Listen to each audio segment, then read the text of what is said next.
प्रणाम सभी को। प्रणाम मैम। प्रणाम। सभी लोग बैठेंगे, दोनों हाथ ज्ञान मुद्रा में या प्रणाम मुद्रा में रखेंगे, आंखें बंद।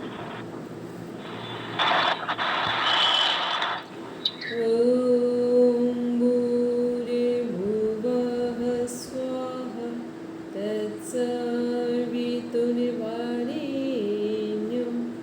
भर्गो देवस्य धीमहि धियो यो नः प्रचोदयात्। Now rub your palms, touch your eyes, then open your eyes.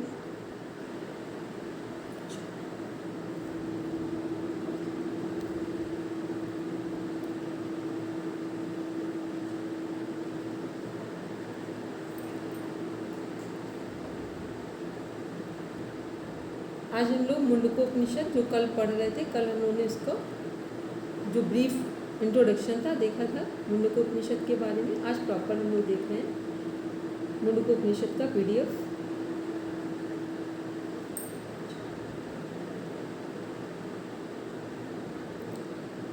कितने लोग हैं जिनको अभी तक जितने भी हमने उपनिषद पढ़े उनके शांति पाठ या मंत्र याद है? ईशावास्योपनिषद, केन, कट, प्रश्न, चारों के, और एक का तो रिपीट होगा अभी इसमें जो आज हम लोग पढ़ेंगे। कितने लोगों को याद है शांति पाठ?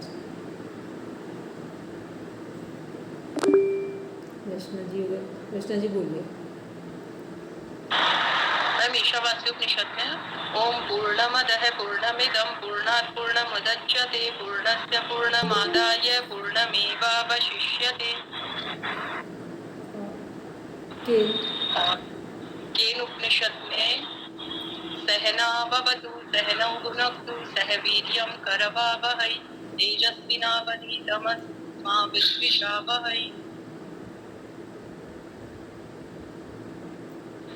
मैम कठिन तो ओम भद्रम करने भी ही जो आ जाएगा वही है उसमें। वो दोनों उस एक है, और एक बार शायद अभी ये फिर रिपीट होगा अभी एक किसी उपनिषद में ये वाले मंत्र। और इसका जो प्रश्नोपनिषद, चलिए ये सब लोगों का वर्क है कि जितने हमारे उपनिषद है, कुछ के अभी आप देखेंगे दो बार सबका एक दूसरे से कनेक्ट हो जाएंगे, तो उसको एक ही बार लर्न करना है। सारे शांति पाठ सबको लर्न कि किसका कौन सा हमारा शांति पाठ, और जिनका लगेगा अभी आगे पढ़ेंगे जो एक दूसरे से कनेक्टेड है उनको वहीं पर अपने सिलेबस में लिख लेंगे जाके कि इनका शांति पाठ सेम है यहाँ पर। जब हम लोग ये जो मुंडक उपनिषद पढ़ने जा रहे हैं, इसमें दो चीज़ों के बारे में, दो पक्षियों के बारे में बात हो रही थी। कल हम लोगों ने थोड़ा सा जिक्र किया था, आज उस दो पक्षी के बारे में बात करके फिर आगे बढ़ते हैं। यहाँ दो पक्षी, एक कहानी है कि एक वृक्ष पर दो पक्षी बैठे हुए हैं, और वो जो दो पक्षी हैं, एक पक्षी है वो पूरे टाइम आनंद में है, जबकि वो इसी दुनिया में एक ही वृक्ष में दो पक्षी हैं और एक ही जैसा भोजन ले रहे हैं, सब कुछ देख रहे हैं दुनिया को, पर एक पूरे टाइम आनंद में है और दूसरा पूरे टाइम समस्याओं से ग्रस्त है। किसको ये कहानी समझ में आ रही कि ये दो पक्षी कौन हो सकते हैं?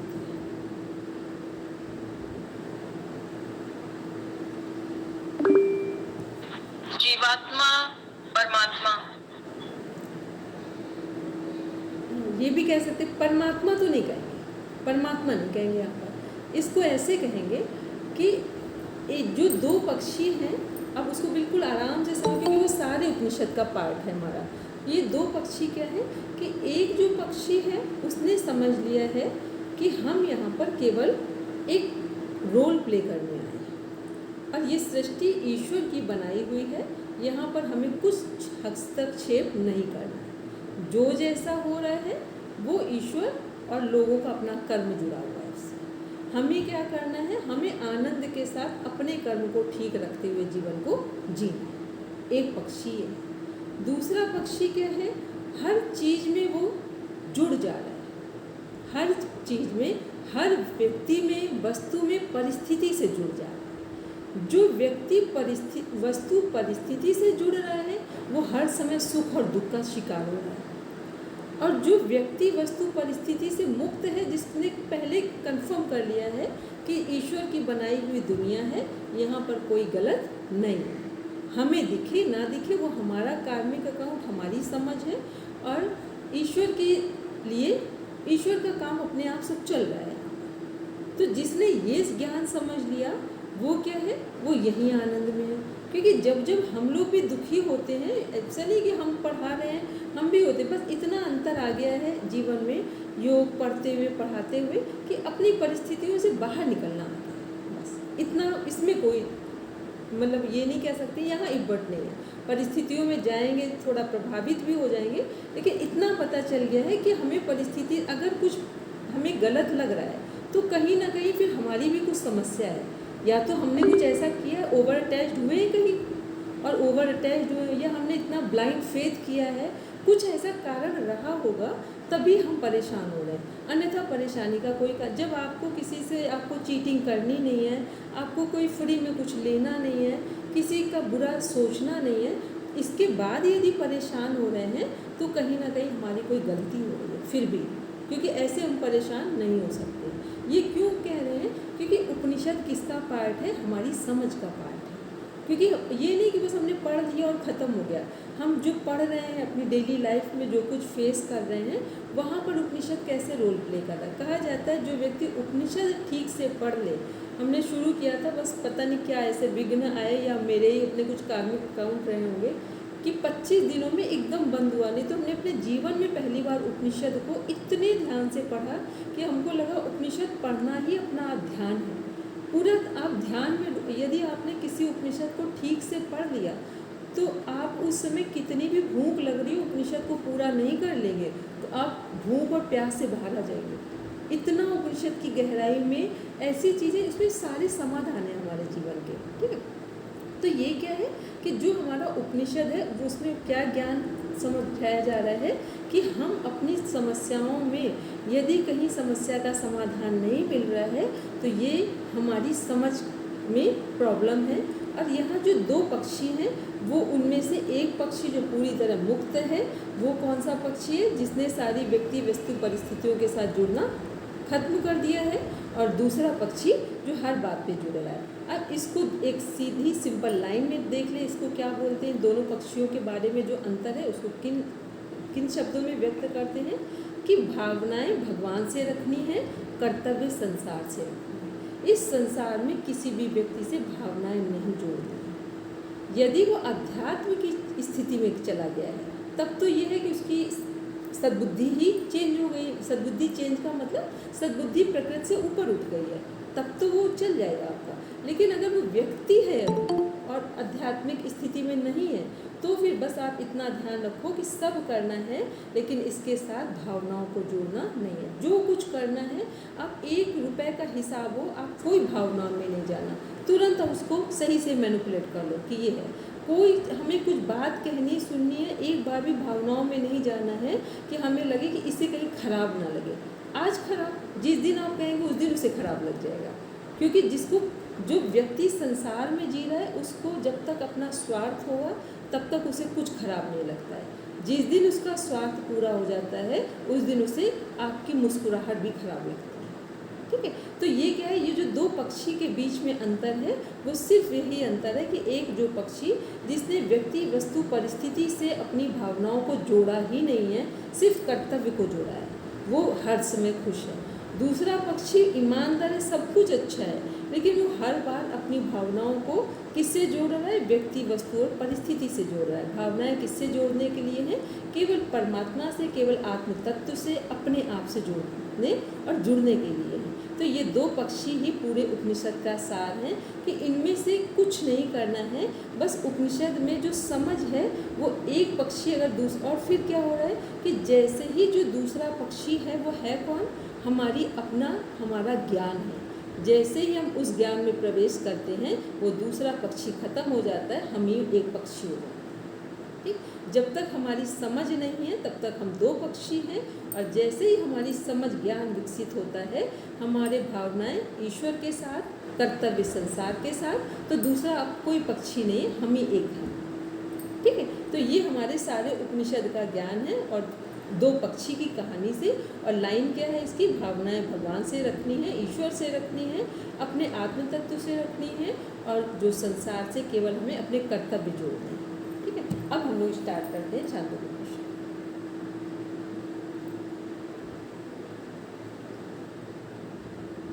इसमें कल हम लोगों ने देखा था, पीडीएफ जो शेयर किया गया था, कि जो विषय सूची में कि मुंडक उपनिषद में 3 मुंडक है। मुंडक का अर्थ क्या है, मन का मुंडन करना, मतलब जो मन में अनावश्यक विचार उठ रहे हैं, संकल्प विकल्प उठ रहे हैं, उनको शांत करना किसके माध्यम से, ज्ञान और ध्यान के माध्यम से, ज्ञान ध्यान या सद्गुरु के निकट बैठकर समर्पण के माध्यम से।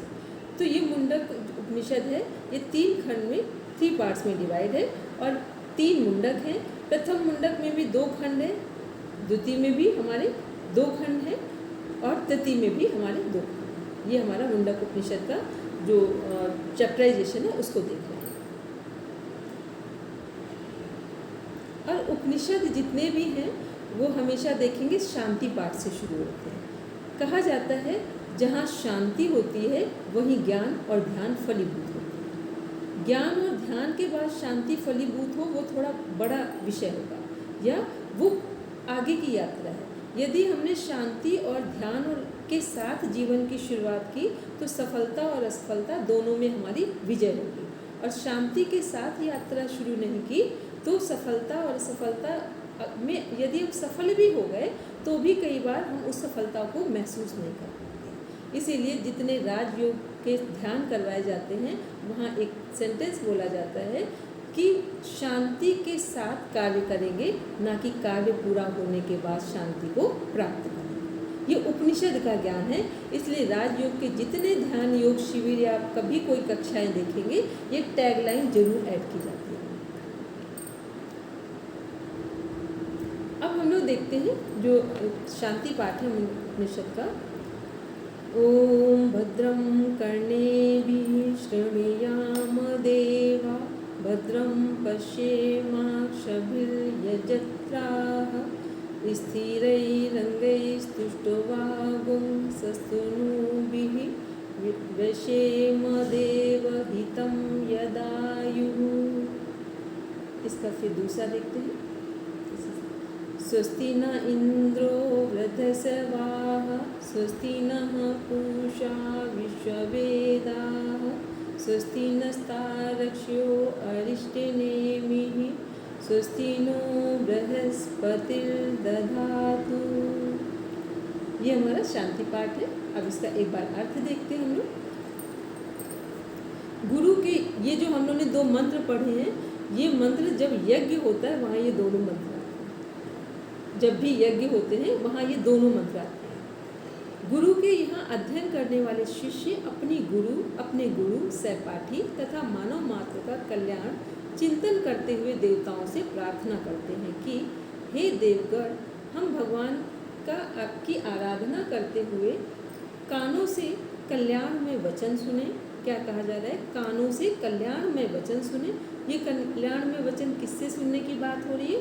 जो सद्गुरु के निकट बैठकर ज्ञान प्राप्त कर रहे हैं, उनके वचन को सुनने के लिए हम पहले प्रार्थना कर रहे हैं। नेत्रों से कल्याण ही देखें। सुदृढ़ अंगों एवं शरीर से भगवान की स्तुति करते हुए हम लोग जो आयु आराध्य देव परमात्मा के काम आ सके उसका उपभोग करें। इस लाइन को फिर देखेंगे।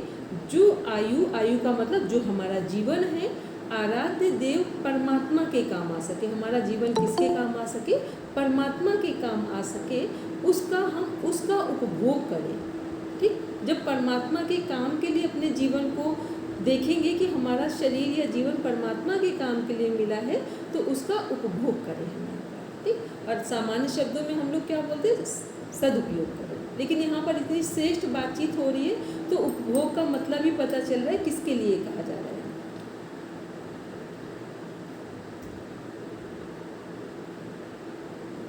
फिर नेक्स्ट है इसी में, जिनका सुयश सभी ओर फैला हुआ है वे इंद्रदेव हमारे लिए कल्याण की पुष्टि करें। संपूर्ण विश्व का ज्ञान रखने वाले पूषा हमारे कल्याण की पुष्टि करें।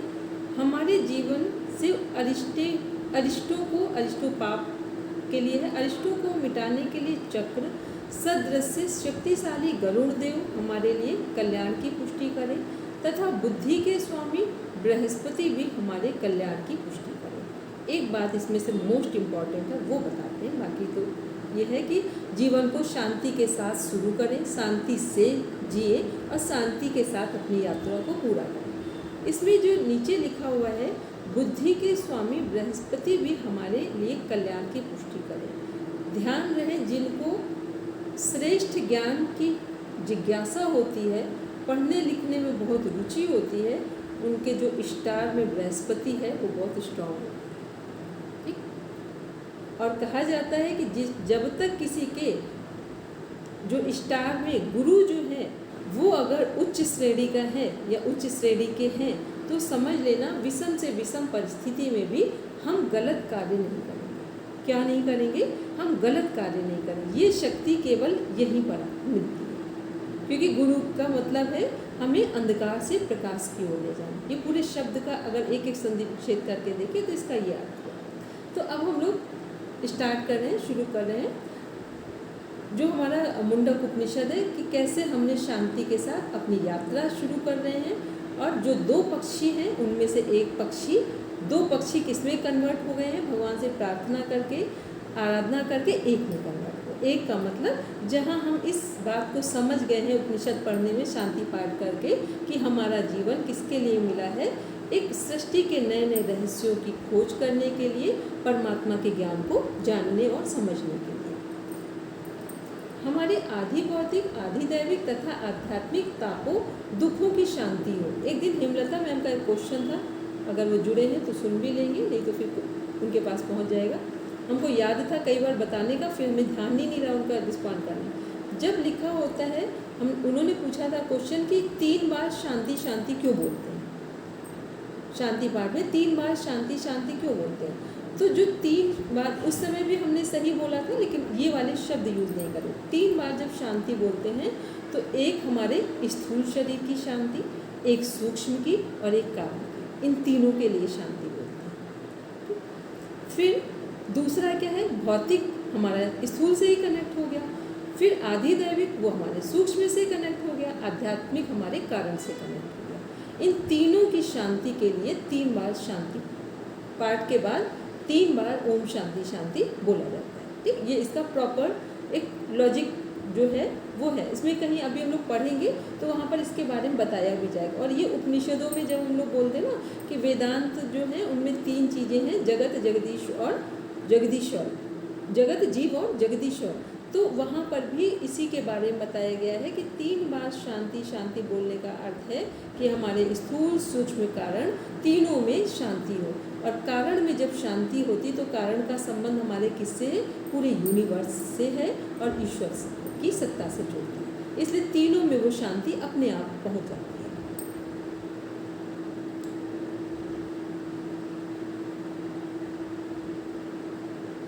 अब हम लोग देखते हैं मुंडकोपनिषद। अथ प्रथम मुंडके प्रथमः खंडः। ओम ब्रह्मा देवानां प्रथमः सम्बभूव विश्वस्य कर्ता भुवनस्य गोप्ता स ब्रह्म विद्या सर्व विद्या प्रतिष्ठां वर्धाय ज्येष्ठ पुत्राय प्राह। ये गद्य में है, ये वाले जो उपनिषद है हमारे। ओम इस परमेश्वर के नाम का स्मरण करके उपनिषद का आरंभ किया जाता है। ओम क्या है? परमेश्वर को किस नाम से जाना जाता है राजयोग में? ओम, अक्षर ब्रह्म के नाम से। इसके द्वारा यहाँ यह सूचित किया गया है कि मनुष्य को प्रत्येक कार्य के आरंभ में ईश्वर का स्मरण तथा उनके नाम का उच्चारण अवश्य करना चाहिए। कि हम कुछ भी करें, इसीलिए बोला जाता है रात में सोते समय, सुबह उठते समय पहले ईश्वर को धन्यवाद दें कि आज का जीवन हमें यदि मिला है तो फिर किसी विशेष उद्देश्य के लिए मिला है, उसको हम अपने यथा सामर्थ्य पूरा करने का प्रयास करेंगे। संपूर्ण जगत के रचयिता और सभी लोगों की रक्षा करने वाले चतुर्मुख ब्रह्मा जी देवताओं में सर्वप्रथम प्रकट हुए। देवताओं में, अब ये ईश्वर के बाद की बात हो रही है। देवताओं में सर्वप्रथम प्रकट हुए। उन्होंने सबसे बड़े पुत्र अथर्वा को समस्त विद्याओं की आधारभूत विद्या ब्रह्म विद्या का भली भांति उपदेश किया। इसको फिर देख लें। सबसे पहले संपूर्ण जगत के रचयिता और सभी लोगों की रक्षा करने वाले चतुर्मुख ब्रह्मा जी देवताओं में सर्वप्रथम प्रकट हुए। उन्होंने सबसे बड़े पुत्र जो उनके हैं अथर्वा को समस्त विद्याओं की आधारभूत ब्रह्म विद्या का भली भांति उपदेश दिया। ब्रह्मा जी का मंदिर कहाँ है? विश्व में कहाँ मंदिर है ब्रह्मा जी का? पुष्कर में, ठीक है। ये एकमात्र ऐसा माना जाता है यहाँ पर मंदिर है। नेक्स्ट इसी में देख रहे हैं। अथर्वणे याम प्रवदेत ब्रह्म अथर्वा तम पुरोवाचांगिरे ब्रह्म विद्याम सा भारद्वाजाय सत्यवाहाय प्राय भारद्वाजो अंगे ऋषि परावराम। मीन्स ब्रह्मा ने जिस विद्या का, अब ये फिर ध्यान में रखेंगे। देखो जब क्लियर हो रहा है ये ब्रह्मा और ब्रह्म में यहाँ अंतर है कि नहीं है, कोई अभी कहीं स्पष्ट ना हो तो स्पष्ट कर लो। अब ये ब्रह्म नहीं है, ये कौन है? ब्रह्मा है। ब्रह्मा और ब्रह्म में क्या अंतर है? ब्रह्म ईश्वर है पूरी सृष्टि के, जो एक हम लोग बोलते हैं ना, जो निराकार है, पूरी सृष्टि को बनाने वाले। और जब हम लोग ब्रह्म की बात करेंगे तो वो ईश्वर है।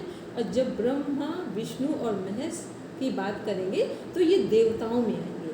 ये हमारा जो जैसे होता है ना कि हमने एक कॉलेज बनाया, फिर कॉलेज के अंदर उसमें कॉलेज बनाया तो हम चेयरपर्सन की तरफ चले गए, मेन पर्सन हम हुए। फिर उसके अंदर हमने किसी को पूरे कॉलेज को संभालने के लिए जो हमने डिपार्टमेंट बनाए हैं, तो ऐसे यूनिवर्स में जो डिपार्टमेंट बनाए गए वो किसको 3 पार्ट्स में डिवाइड है, ब्रह्मा विष्णु और महेश। ब्रह्मा क्या है? जो हमारे जन्म देने का, जो सृष्टि में जितना भी सृजन का कार्य हो रहा है वो ब्रह्मा जी के द्वारा हो रहा है। और जितना भी पोषण का कार्य हो रहा है वो किसके द्वारा हो रहा है? वो भगवान विष्णु जी के द्वारा हो रहा है। और जितना भी हमारा जो हमारा शरीर मिला है, इसका जब ये शरीर नहीं रहेगा या ये शरीर की मृत्यु होगी तो ये किसके द्वारा होगा? भगवान रुद्र के द्वारा। जो शिव बोल रहे हैं, शिव तो जो भगवान शिव का क्या है? सौम्य स्वरूप है। लेकिन जब हमारा कुछ भी जिसे बोलते विसर्जन करना या किसी चीज़ को खत्म करना, हटाना, तो वो कौन सा रूप होता है? रौद्र रूप होता है। ठीक है। तो यहाँ पर जब हम लोग बात कर रहे हैं, ये जब अब बात हो रही है तो ये ब्रह्मा विष्णु महेश की बात हो रही है। और जब हम लोग पूरे इसके जीष्ट पर बात करते हैं तो किसकी बात करते हैं? तो ब्रह्म की बात करते हैं। जब ईश्वर की बात करेंगे, जिसको प्राप्त करना है, जब अहम ब्रह्मास्मि की बात करेंगे तब वो ब्रह्मा जी नहीं होंगे, तब कौन होंगे? ब्रह्म होंगे। जिस ईश्वर ने इस सृष्टि को बनाया है, तब वहाँ ब्रह्मा जी नहीं होंगे। इसको बात को बहुत क्लियर करके समझ लेंगे तो कहीं समझने में कुछ आगे, क्योंकि ये कॉन्सेप्ट सारे उपनिषद का पार्ट है। ठीक है। और जब हम लोग जिसको प्राप्त करने की, जिसमें डूबने की, अहम ब्रह्मास्मि की बात, ब्रह्म है। और ब्रह्मा जी जो सृष्टि को सृजन करने में सहायता दे रहे हैं, वो यहाँ ब्रह्मा जी। तो ब्रह्मा ने जिस विद्या का अथर्वा को उपदेश दिया था, यही ब्रह्म विद्या अब देखिए क्लियर हो रहा है ना। जिस विद्या का उपदेश दिया था वो कौन सी? ब्रह्म विद्या है। तो ब्रह्म विद्या ही हमारी उपनिषद की विद्या है। और ब्रह्मा के पुत्र अथर्वा की बात हो रही है, तो इसका मतलब ब्रह्मा जी जो सृष्टि में सृजन का कार्य कर रहे, वो ब्रह्मा जी हैं। ब्रह्म विद्या क्या है? जो ईश्वर अहम ब्रह्मास्मि की बात हो रही, वो ब्रह्म विद्या। यही ब्रह्म विद्या अथर्वा ने पहले अंगी ऋषि से कही। उन अंगी ऋषि ने वह ब्रह्म विद्या भारद्वाज गोत्री सत्यवह नामक ऋषि को बताई। भारद्वाज ने पहले वालों से पीछे वालों को प्राप्त हुई उस परंपरागत विद्या को अंगिरा नामक ऋषि से कहा, जो अभी हम लोग पढ़ रहे हैं, जो हमारे चैप्टर का मूलभूत हिस्सा है कि किसने किस विद्या को, किसने ये जो विद्या है जो हम जिस मुंडक उपनिषद पढ़ रहे हैं, इसमें ब्रह्म विद्या किसने किसको दी है। सौनको हाँ वह महाशालो अंगिरसम विधि वधु प्रसन्न प्रपच्छ कस्मिन्नु भगवो विज्ञाते सर्वदम विज्ञातम भवती। ये विख्यात है कि सौनक नाम से प्रसिद्ध मुनि जो अति बृहद विद्यालय ऋषिकुल के अधिष्ठाता थे। उन्होंने विधिवत शास्त्र विधि के अनुसार महर्षि अंगिरा की शरण ली और उनसे विनय पूर्वक पूछा, भगवान, किसके जान लिए जाने पर सब कुछ जाना हुआ हो जाता है? ये मेरा प्रश्न है। अर्थात जिसको भली भांति जान लेने पर ये जो कुछ देखने, सुनने और अनुमान करने में आता है, सबका सब जान लिया जाता है, वह परम तत्व क्या है? कृपया बतलाइए कि उसे कैसे जाना जाए।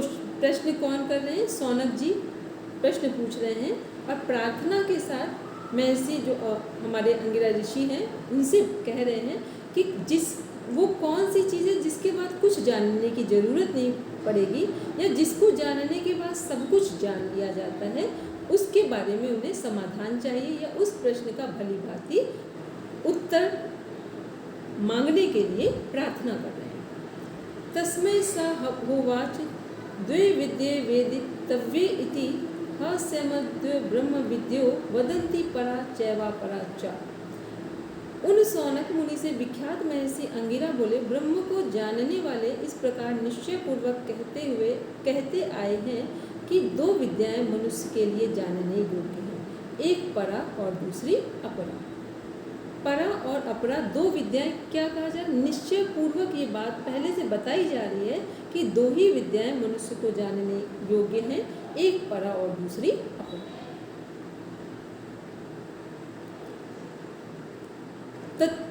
तत्र परा ऋग्वेदो यजुर्वेदः सामवेदो अथर्वेदः शिक्षा कल्पो व्याकरणं निरुक्तं छंदो ज्योतिस्मृति अथ परा यया तदक्षर मधिगम्यते।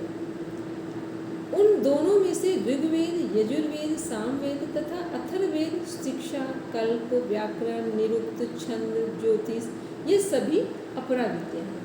अपरा विद्या में संसार में इन सभी विद्याओं को यदि हम सही ढंग से एक क्रम से या उनकी गहराई में जाकर जब समझते हैं तो आप समझिए कि जब हम लोग ऋग्वेद का पालन करेंगे तो वहाँ पर सारे कर्मों को कैसे किया जा रहा है। जब हम लोग बात करते हैं कि हमने धन कमाया है पूरी मेहनत के साथ, ये ऋग्वेद में स्टार्टिंग में ही आता है कि जो हम धन कमाते हैं पूरी मेहनत के साथ, समर्पण के साथ, शिद्दत के साथ, उस धन का दशांश जो 10वां हिस्सा है यदि हम समाज को जहाँ आवश्यकता है वहाँ खर्च करते हैं तो समझ लीजिए कि हमने एक ऋण से मुक्त हो। ऐसे वहाँ पर बहुत सारी चीज़ें हैं, पक्षियों के लिए, पशुओं के लिए, माता पिता के लिए, मेहमानों के लिए। हर एज में जो हमारे 4 आश्रम हैं, 4 व्यवस्थाएं हैं, वर्ण व्यवस्थाएं हैं, उनके अनुसार सबको अपनी अपनी सेवा करने की जिम्मेदारी दी गई है कि यदि हम उनको पूरी तरह निभाते हैं तो फिर हम अपने धीरे धीरे एक एक करके जो वेदों का पालन करते हुए और हम कर्म कांड को, संसार की सभी विद्याओं को जो हमारे अनुकूल, हमारी प्रकृति से मैच करती हैं, उनको यदि हम जानते हैं, उनके द्वारा अपने जीवन को में कुछ नई खोज करते हैं, कुछ नया बनाने या ढूंढने का प्रयास करते हैं, तो वो सब क्या हैं? वो सब हमारी अपरा विद्या है। तो क्या क्या अपरा विद्या के अंदर आ रहे हैं नीचे देख लेते हैं। वेदों का पाठ अर्थात यथार्थ उच्चारण करने की विधि का उपदेश शिक्षा है, जिसमें यज्ञ आदि की विधि बतलाई गई, उसे कल्प कहते हैं। कल्प में क्या है? बोलते हैं ना कल्प करने जा रहे हैं, तो कल्प में क्या है? यज्ञ की विधि बतलाई। और ये यज्ञ केवल कर्म कांड के यज्ञ नहीं है, अपने शरीर की शुद्धि के भी कल्प होते हैं। तब के जो साधनाएं करते हैं उसमें कई तरह के कल्प होते हैं। नेक्स्ट है वैदिक और लौकिक शब्दों के अनुशासन का प्रकृति प्रत्यय विभाग पूर्वक गद्य साधन की प्रक्रिया। गद्य का मीन्स होता है जैसे अभी हम लोग अलग अलग करके पढ़ रहे हैं।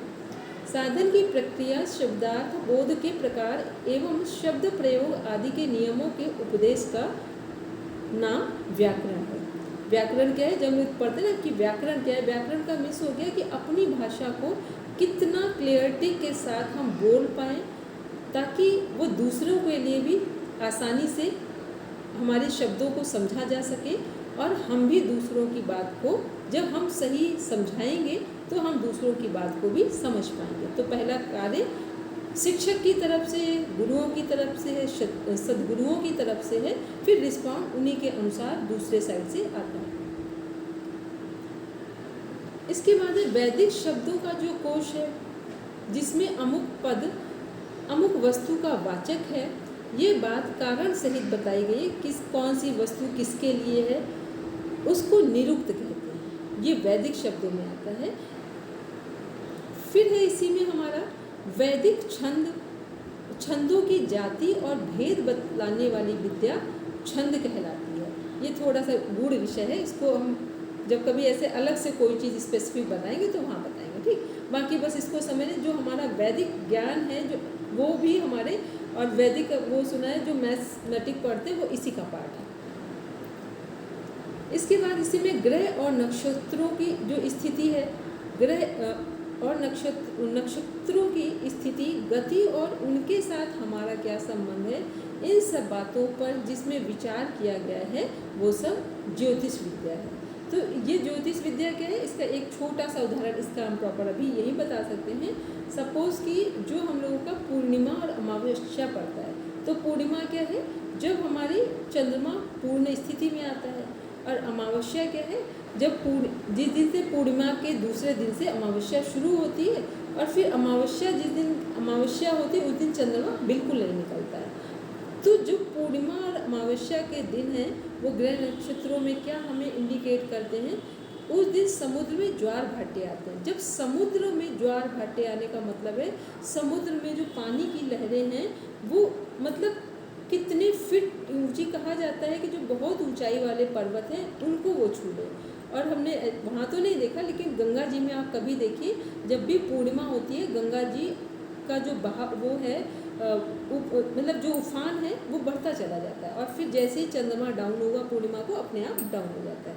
तो ये क्या है, ग्रह नक्षत्रों की स्थिति से जो चंद्रमा जो पूर्णिमा और अमावस्या के दिन समुद्र में ज्वार भाटा आता है, पानी की लहरें ऊपर उठती हैं, ऐसे ही इसीलिए सबसे अधिक जो उथल पुथल होता है वो पूर्णिमा के दिन। जितने पागल खाने हैं उनकी आप रिपोर्ट लीजिए कि उस दिन उनको ऑलरेडी पता है कि पूर्णिमा के दिन एक अलग तरह की व्यवस्था की जाती है, क्योंकि उस दिन जिन लोगों का दिमाग अपसेट है वो 100 डिग्री में चला जाता है। और आप लोग अपने जीवन में हम लोग देखेंगे कुछ भी हो, लेकिन पूर्णिमा और अमावस्या को आप चेक करके रखना, आपका माइंडसेट ऊपर नीचे होता है और सबसे अधिक होता है। हर दिन नहीं होगा, लेकिन पूर्णिमा अमावस्या के एक दिन पहले से लेकर पूर्णिमा और अमावस्या के प्रॉपर डे में आपका माइंड सेटअप बहुत तेज़ी से ऊपर नीचे होगा। और यदि पहले से हम लोग इन चीज़ों को थोड़ा समझ के रखें तो उस समय क्या क्या समझना है कि ऐसे ये 2 दिनों में ना तो कोई डिसीज़न लेना है, ना किसी से बहुत ज़्यादा कोई बातचीत करनी है। जितना हम बच सकते हैं बाहरी चीज़ों से बचेंगे तो ये दिन जो 2 दिन हैं इनको निकाला जा सकता है, नहीं तो यहाँ पर गलत डिसीज़न लेने के चांसेस बढ़ जाते हैं। फिर क्या है, ये सब किसके अंतर्गत है, अपरा विद्या के, तथा जिससे वह अविनाशी परम ब्रह्म तत्व से जाना जाता है वह परा विद्या है। अब दूसरा क्या है, जो दूसरी हमारी विद्या है वो हमारी परा विद्या है। परा विद्या में क्या करेंगे, जो अविनाशी पर ब्रह्म है उसको तत्व से जाना जाएगा, वो ज्ञान किसके अंदर आएगा, परा विद्या के अंदर आएगा। यतद दृश्य ग्राहम गोत्रम वर्ण चक्षु श्रोत्रम तदपाणी पादम नित्यं विभुम सर्वगतम सुसूक्ष्मम तद्व्यम यद भूत योनिम परिपश्यन्ति धीरा। ये जानने में न आने वाला, पकड़ने में न आने वाला, गोत्र आदि से रहित, रंग और आकृति से रहित, नेत्र कान आदि ज्ञानेंद्रियों से रहित और हाथ पैर आदि कर्मेंद्रियों से भी रहित है।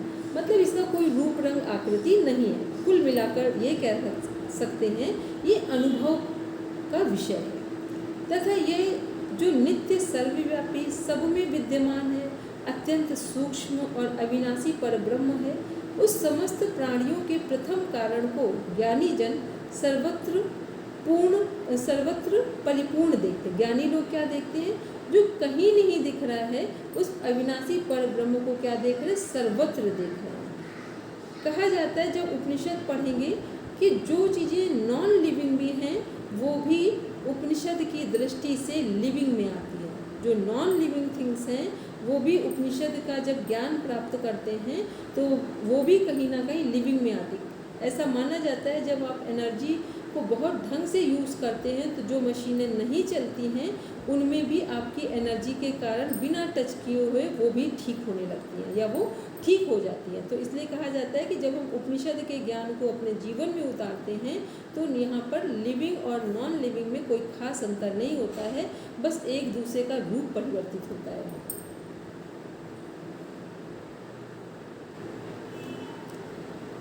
यथोन नाभि सजते गृहते च यथा पृथिव्यां मोषधयः संभवन्ति यथा सतः पुरुषात् केशलोमानि तथाक्षरात् संभवति विश्वम्। जिस प्रकार मकड़ी जाले को बनाती है और निगल जाती है तथा जिस प्रकार पृथ्वी में अनेक प्रकार की औषधियाँ उत्पन्न होती हैं और जिस प्रकार जीवित मनुष्य के केश और रोएं उत्पन्न होते हैं उसी प्रकार अविनाशी परब्रह्म से यहाँ इस सृष्टि में सब कुछ उत्पन्न होता है। ये इसको आप एक इसका स्क्रीनशॉट ले लीजिए, ठीक है? जिन्होंने पढ़ रखा हो, ठीक है, इसका एक स्क्रीनशॉट लेके रख लीजिए।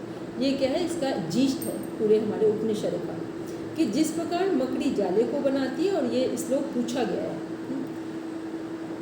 जिस प्रकार मकड़ी जाले को बनाती है और निगल जाती है, जिस प्रकार पृथ्वी में अनेक प्रकार की औषधियाँ उत्पन्न होती हैं, हम लोग देखते हैं इन चीज़ों को, जिस प्रकार मनुष्य जैसे हमारे बाल निकलते हैं, बढ़ते हैं और हम उन्हें काट देते हैं, कोई फर्क भी नहीं पड़ता है। हमारे शरीर के रोए हैं, नाखून हैं, निकलते हैं, बढ़ते हैं और हम उन्हें काट देते हैं, कोई फर्क भी नहीं पड़ता है। उसी प्रकार अविनाशी परब्रह्म से यहाँ इस सृष्टि में सब कुछ उत्पन्न होता है और इसी में सब कुछ समाहित हो जाता है।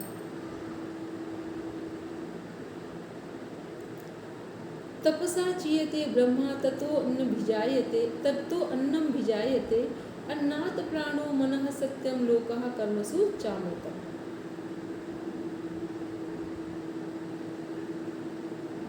पर ब्रह्म विज्ञान में तप से वृद्धि को प्राप्त होता है, उससे अन्न उत्पन्न होता है, अन्न से क्रमशः प्राण, मन, सत्य, स्थूलभूत समस्त लोक और कर्म तथा कर्म से अवश्यंभावी सुख दुख रूप फल उत्पन्न होता है। पर ब्रह्म से क्या उत्पन्न हो रहा है? पर ब्रह्म विज्ञान में तप से वृद्धि को प्राप्त होता है। तो वृद्धि क्या होगी पर ब्रह्म की? सबसे पहले यहाँ पर जो वृद्धि में दिख रहा है वो क्या है? अन्न से उत्पन्न होता है। अन्न से क्या उत्पन्न होगा हमारा? अन्न से प्राण, प्राण से मन। ये किसको को रिलेट कर रहा है?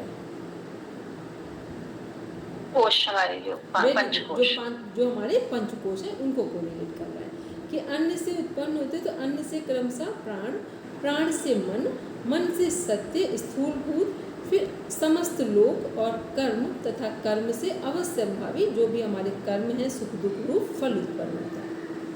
यह सर्वज्ञ सर्वविद्यस्य ज्ञानमयम तापः तस्मात् देत दो ब्रह्म नाम रूप मन्नम च जायाति।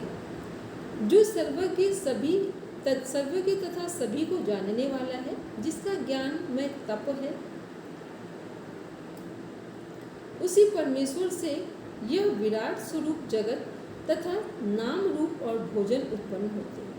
क्या कहा जा रहा है कि जो सर्वज्ञ में जो ईश्वर जो सर्वज्ञ तथा सभी को जानने वाला है, जिसका ज्ञान में तप है, उसी परमेश्वर से यह विराट स्वरूप जगत तथा नाम रूप भोजन उत्पन्न होते हैं। मतलब सब कुछ ईश्वर से ही उत्पन्न हुआ है।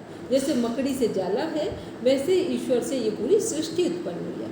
जब मकड़ी को लगता है कि अब हमें अपने जाले को समेटना है, तो मकड़ी स्वयं ही अपने जाले को खा लेती है। ऐसे ही ईश्वर भी अपनी रचना को अपने में समेट लेते हैं।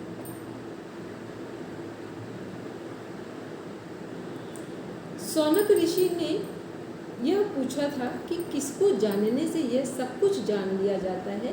इसके उत्तर में समस्त जगत के परम कारण पर ब्रह्म परमात्मा से जगत की उत्पत्ति बतलाकर संक्षेप में यह समझाया गया है कि उन सर्वशक्तिमान सर्वज्ञ सबके आदि कारण तथा कर्ता धर्ता परमेश्वर को जान लेने पर यह सब कुछ ज्ञात हो जाता है। लेकिन पहले हम किसको जानेंगे?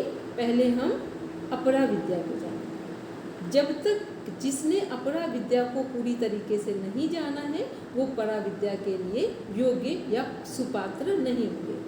और जब भी लगे कि परा विद्या के लिए कोई योग्य बन गया है, हमें दिखाई दे या ना दे, लेकिन उसने चाहे वो इसी जन्म में हो या पिछले जन्म में हो, वो अपरा विद्या का ज्ञान प्राप्त कर चुके हैं, तभी वो परा विद्या के अधिकारी बने। इति मुंडकोपनिषदि प्रथम मुंडके प्रथम खंड समाप्त। इसमें केवल हमने क्या पढ़ा कि जो क्या ब्रह्म ज्ञान अपरा और परा विद्या के बारे में देखा, मकड़ी का जाला, सृष्टि की उत्पत्ति, सृष्टि का विकास वो देखा, और जो हमारा ज्ञान है अपरा विद्या परा विद्या में, अपरा विद्या पहले आवश्यक है उसको जानना, फिर ही हम परा विद्या के अधिकारी बनेंगे। ये सब कुछ हमने प्रथम खंड में देखा। नहीं, द्वितीय खंड हमारा स्टार्ट होता है मुंडकोपनिषद का।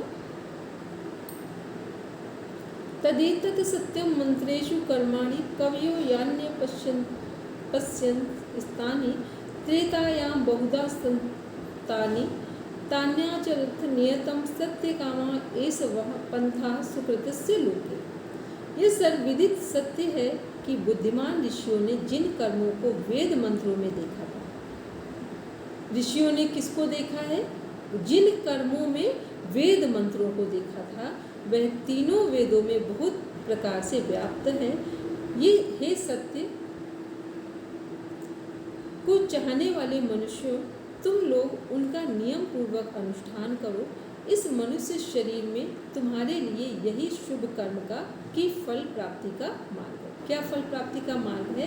कि जो वेदों में लिखा है उसके अनुरूप हम अपना जीवन जिए।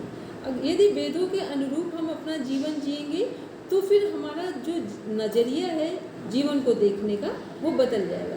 फिर हम लोग छोटी छोटी चीज़ों में और दूसरों से प्रभावित नहीं होंगे, फिर हम अपने आप को देखना शुरू कर देंगे। यदा लेलायते हर्षि समृद्धि हव्य वाहने तदा अज्य भागावंते रण आहुति प्रतिपादये। जिस समय भविष्य को देवताओं के पास पहुंचने वाली जो हवन सामग्री हम लोग जब हवन करते हैं डालते हैं अग्नि में, देवताओं के पास पहुंचाने वाली अग्नि के प्रदीप्त हो जाने पर उसमें ज्वालाएं लपलपाने लगती हैं। उस समय आज्य भाग के बीच में अन्य आहुतियों को डालो।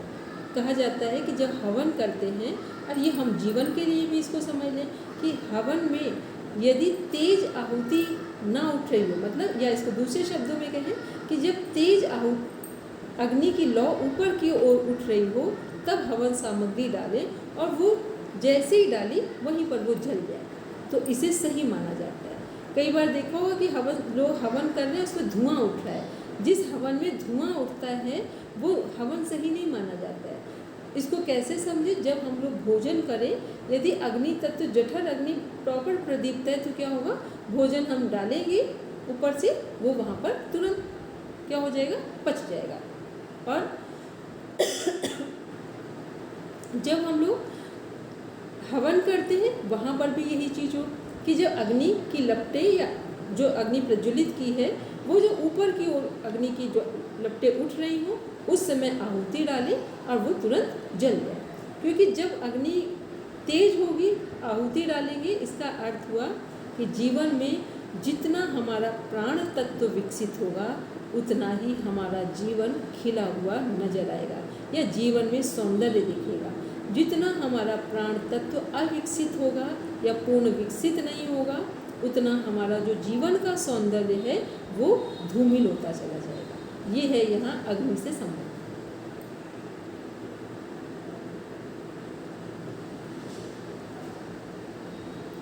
यस्या अग्निहोत्र मदर्सम पौर्णमासम चतुर्मासस्य मनाग्र मनाग्रेयण मति तिथि वर्जतम च अहुतमस्वेद्वमविधिना हुतमासप्तमास्तस्य लोकान हिनस्ति।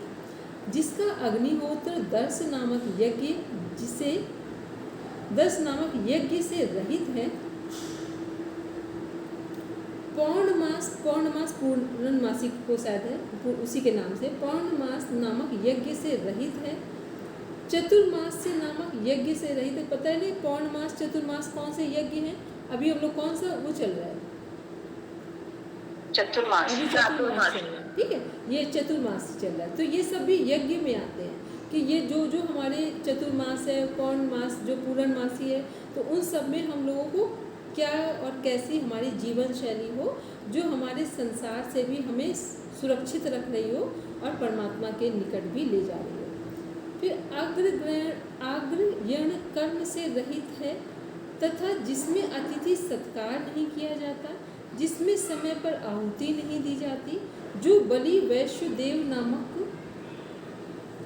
कर्म से रहित है, जो हम लोग आहुति हवन या जो हम लोग भोजन बनाते समय स्टार्टिंग का जो भी अन्न है या भोजन बनाए उसको अग्नि में हम समर्पित करते हैं, उसको बोले बलि वैश्य देव नामक कर्म से रहित है तथा जिसमें शास्त्र विधि की अवहेलना करके हवन किया गया है, ऐसा अग्निहोत्र या हवन उस अग्निहोत्री के साथ पुण्य लोकों का नाश कर देता है।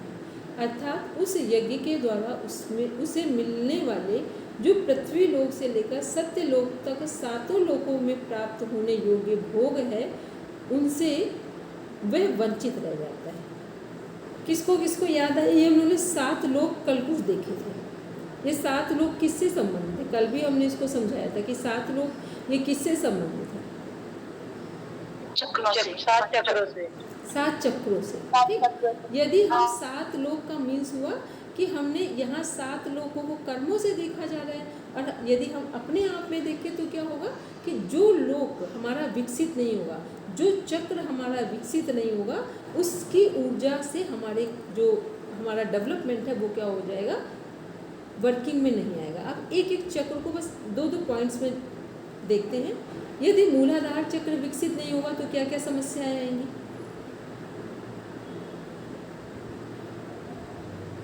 कॉन्फिडेंस के बारे में आपने बताया था कि कॉन्फिडेंस लूज करेंगे, और सबसे हाँ बोलिए मैम, पाचन प्रभावित होगा और अपान वायु बिगड़ जाएगी और भय लगेगा उसमें। ठीक है, सबसे जो प्रॉपर अर्थ है हमारा 1 वर्ड जो आंसर है वो क्या है?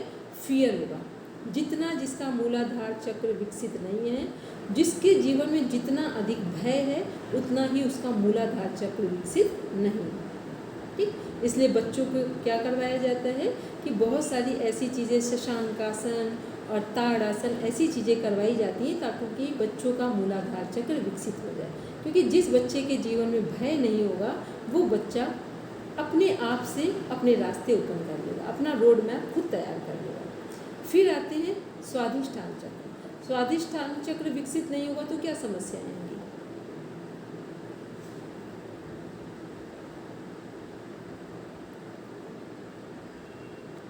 सबसे अधिक मानसिक विकृति होगी, क्योंकि स्वाधिष्ठान हमारा जल से संबंधित है, जल हमारे विचारों से संबंधित है।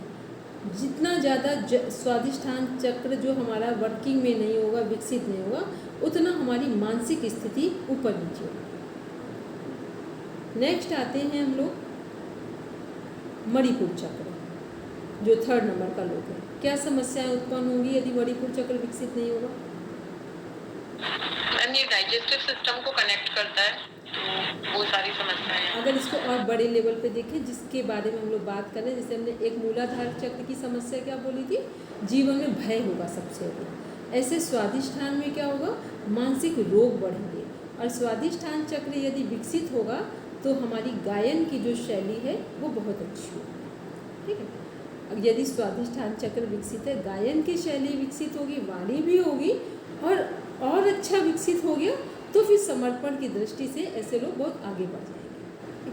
फिर नेक्स्ट आते हैं स्वाधिष्ठान के बाद, फिर मणिपुर में यदि विकसित नहीं है तो तो सबसे अधिक मणिपुर में का विकसित ना होने पर दो समस्याएं आती हैं। एक तो हमारा पाचन, यहाँ पर यदि मनोवैज्ञानिक रोग देखेंगे तो क्या होगा, ईर्ष्या की भावना बढ़ेगी। ईर्ष्या या लोभ की प्रवृत्ति सबसे अधिक बढ़े, लोभ सबसे ज़्यादा बोलेंगे, फिर ईर्ष्या। ये कहाँ होगा, हमारा मणिपुर चक्र जब विकसित नहीं होगा। और इसमें हमारी समस्याएं कहाँ आएंगी, जिसके जीवन में धन की बहुत समस्या आए या धन बहुत हो, हम उसको ठीक से दिशा ना दे पाए। धन की समस्या आना या धन हमारे पास है तो उसको ठीक से दिशा ना दे पाना, या फिर किसी भी तरह से धन को हम अपने से पूरा प्रॉपर कनेक्ट ना कर पाएँ, तो समझ लेना मणिपुर की समस्या है। मणिपुर चक्र प्रॉपर विकसित नहीं है, क्योंकि ये केंद्र किसका है, महालक्ष्मी नारायण जी का केंद्र है। ठीक है, फिर नेक्स्ट आते हैं हमारे अनाहत चक्र। अनाहत चक्र विकसित नहीं होगा तो क्या समस्याएं आएंगी हमारी, साइकोलॉजिकल भी और उपनिषद के पॉइंट ऑफ व्यू से भी।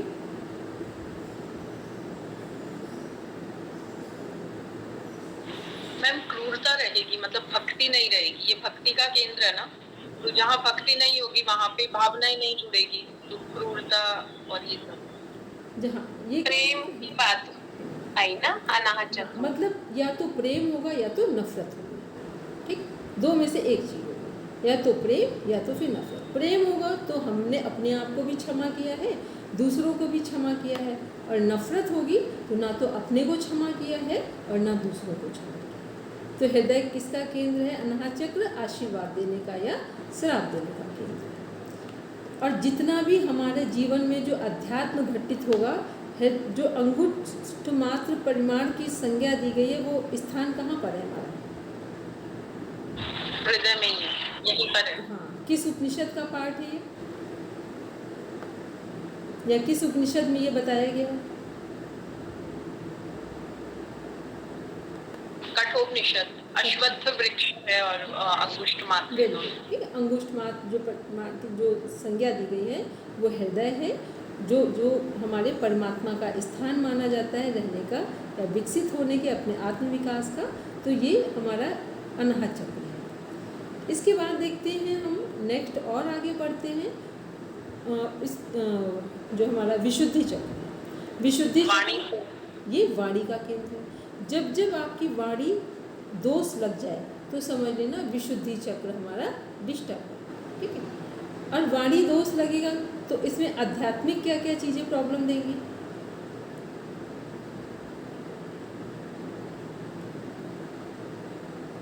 क्योंकि सब हम लोग पढ़ रहे हैं, साइंटिफिकली पढ़ रहे हैं, ऐसा कुछ नहीं पढ़ रहे हैं कि हम बस फिलॉसफी में पढ़ रहे हैं। जब हम कुछ बोलेंगे और वो सच हो जाता है, चाहे हम गलत बोल रहे तो वो गलत वाला सही हो गया तो वो हमको नुकसान पहुंचाएगा। और ऐसे मतलब कहते हैं सरस्वती विराजमान रहती हैं।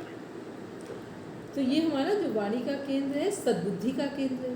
ठीक है, वाणी क्या है, हमारी सद्बुद्धि का केंद्र है।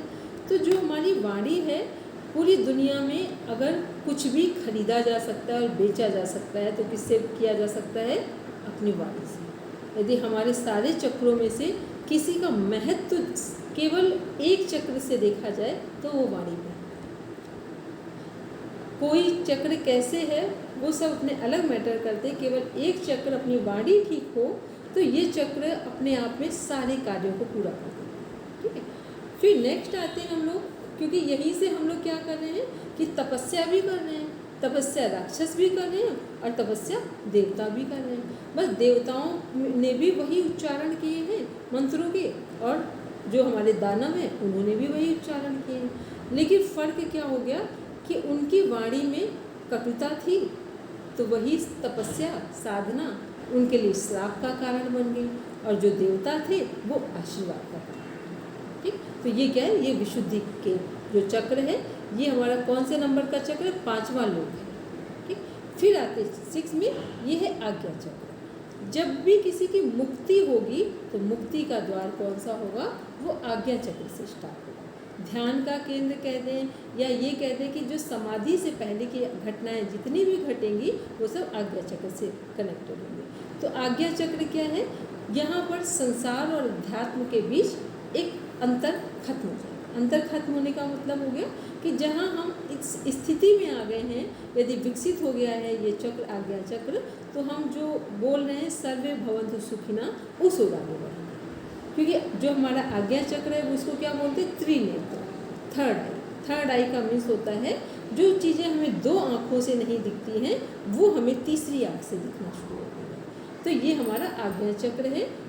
यदि ये विकसित नहीं होगा तो फिर क्या होगा, तो हम मेंटली पूरी तरीके से मेंटली रिटायर हो जाएंगे, या तो हमारा जो मानसिक विकास का स्तर है वो कम होता जाएगा, और बहुत कम हो गया तो मेंटली रिटायर हो जाएंगे। ये सब हमारे आज्ञा चक्र से संबंधित है। समस्याएं और समाधान। समाधान है तो समाधि से पहले की सारी घटनाएं यहीं पर घटित होंगी हमारी। इसके बाद आते हैं जो हमारा सातवां सहस्त्रार, जो सातवां लोक है उसकी बात करें। जो सहस्त्रार है, उपस्थिति है, जहाँ पर जो प्रॉपर प्लेटफॉर्म है, तो वो हमारा क्या है, वो हमारा है जो सातवां लोक है, वो पूर्ण आनंद, परमानंद, मोक्ष, मुक्ति, निर्वाण, आनंद, शांति, सबका मार्ग या केंद्र या द्वार है।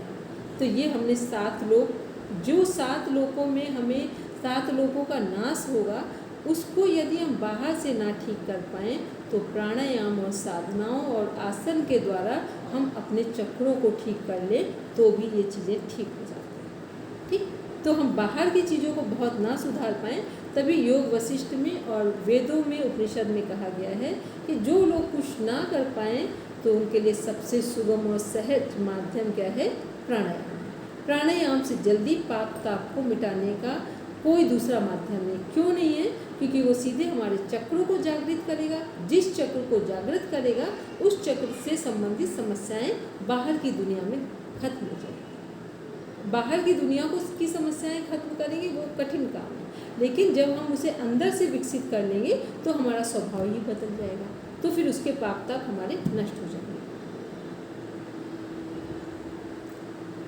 काली कराली च मनोजवा च सुलोहिता या च सुधूम्र वर्णा स्फुलिंगिनी विश्वरुचि च देवी लेलायमाना इति सप्त जीवा। जो काली, कराली, मनोजवा, सुलोहिता, सुधूम्र वर्णा, स्फुलिंगिनी तथा विश्वरुचि देवी, ये 7 अग्निदेव की लपलपाती हुई जीवाएं हैं। एतेषु यश्चरते भ्राजमानेषु यथा कालं चाहु तयो दादायन तम न्यन्यते येताः सूर्यस्य रश्मयो यत्र देवानां प्रतिरेको दिवासा।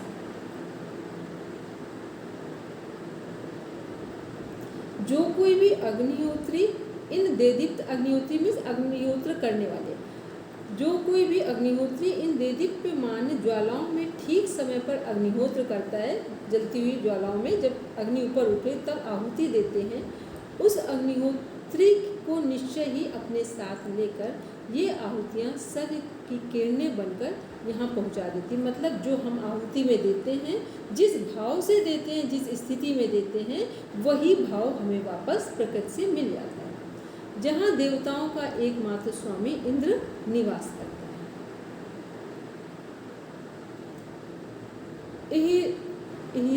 इहो हिति तमाहुतयः सुवर्चसः सूर्यस्य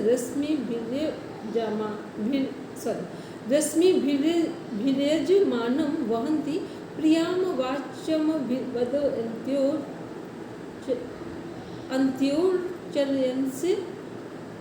चर्यन्त्य एष वः पुण्य सुकृतो ब्रह्मलोका। वे देदीप्यमान आहुतियाँ, आओ आओ, ये तुम्हारे शुभ कर्मों से प्राप्त पवित्र ब्रह्मलोक है। इस ब्रह्मलोक का मतलब जिसमें हम रह रहे हैं। इस प्रकार की वाणी बार बार कहती हुई और उसका आदर सत्कार करती हुई उस यजमान को सूर्य की रश्मियों द्वारा ले जाती है। कौन से यजमान को सूर्य की रश्मियों द्वारा ले जाती हैं? जो आहुति दे रहे हैं उनकी बात करिए। मतलब यहाँ पर सीधा जो ओवरऑल इसका हिंदी बोल दे कि जो हम जिस भाव से देते हैं वैसा ही हमें इस प्रकृति से मिलता है। ठीक, हम समर्पण के भाव से देंगे तो ये प्रकृति हमें सब कुछ समर्पण के भाव से वापस करेगी। हम जिस भाव से जिस चीज़ को इस प्रकृति में लौटाते हैं वो हमें वैसे ही वापस मिलेगी। अब हम लोग इसको कल पढ़ेंगे यहाँ से। और आज शांति पाठ करते। अब आप लोगों का जो हम लोगों ने कल पढ़ा था PDF वो, और इसको 1 से 2 बार रिवीजन में ले लेंगे तो मोस्टली जो आपका कॉन्सेप्ट है वो सबका कंफर्म हो जाएगा। और फिर हम लोग क्लास अभी करेंगे, कल हो सकता पूरा हो जाए, नहीं होगा तो आगे लेंगे इसको। ओम शांति शांति शांति। सर्वारिष्ठस्य शान्तिर्भवतु। Now rub your palms, touch your eyes, then open your eyes. चलो सबको प्रणाम, शुभ रात्रि।